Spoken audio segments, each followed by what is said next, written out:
I would just like to say that I am terrified that even you, someone who's obviously educated, has given up hope completely. Like when you call upon us, you say white folk, you say black people, Jewish people. Why can't we come together? We obviously can come together. We just have to. We just have to find a way to do it.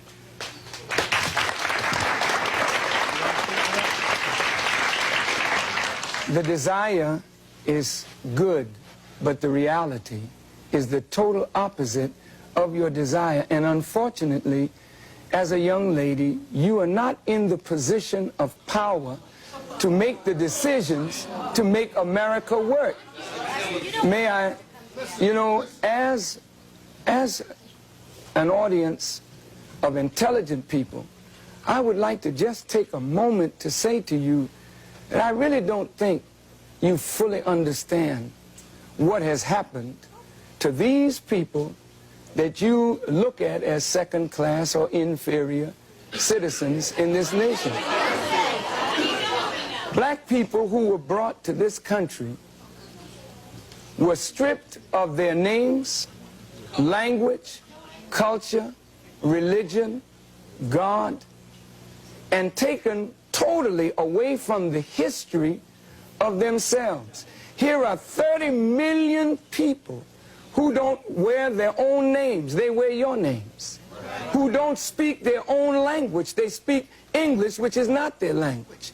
They never were allowed their own cultural expression of Africa.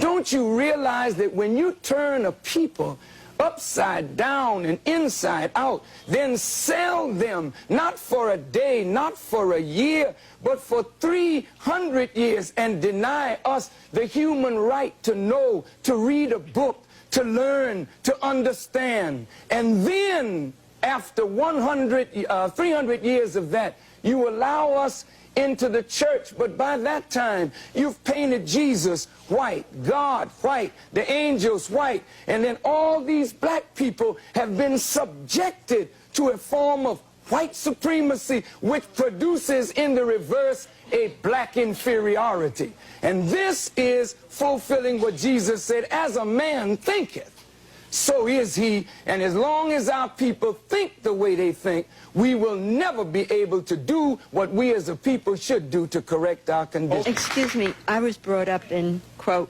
Bedford-Stuyvesant in my time. But I would like to say what scares us is I think we hear violence.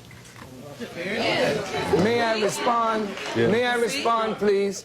My work is directly to black people.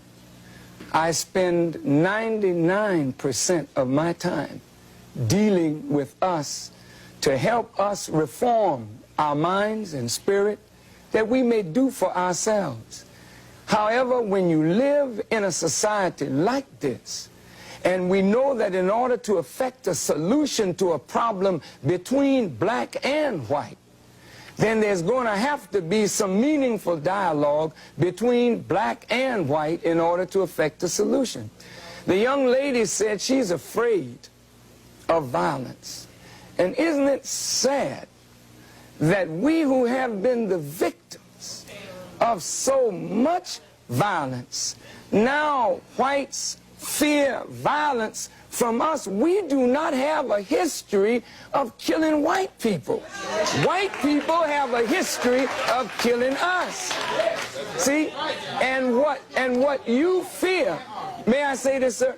What you fear, and it's a deep guilt thing, that white folks suffer. You are afraid that if we ever come to power, we will do to you and your fathers what you and your people have done to us. And I think you are judging us by the state of your own mind, and that is not necessarily the mind of black people.